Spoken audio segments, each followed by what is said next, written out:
Sometimes what your relationship really needs is a good laugh.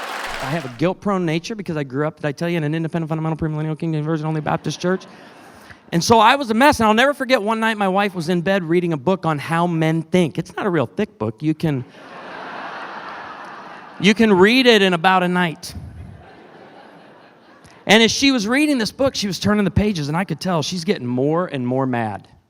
And I'm sitting there going, oh, and I told her, I don't know for how many years, the problem with our marriage is you read too much. You'd stop reading, we'd have a better marriage. But I'll never forget her putting the book down, and she says, I'm going to ask you a question, Ted, and I need a serious answer.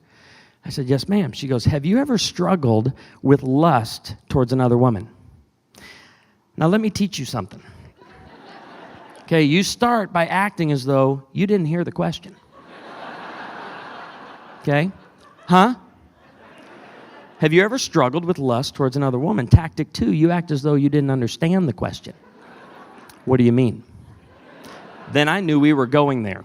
She says, I'm going to tell you what, I have learned something about how men think. And she goes, no one ever taught me this. Again, she grew up in a home that taught her about purity, but not marriage. She goes, I didn't understand how guys thought, but I'm going to tell you this, Ted. I will be your only fantasy. And there's a Hebrew term for that. Do you know what the Hebrew term is, my friend? The Hebrew term is bow, chicka, chicka, bow. The Date Night Comedy Tour.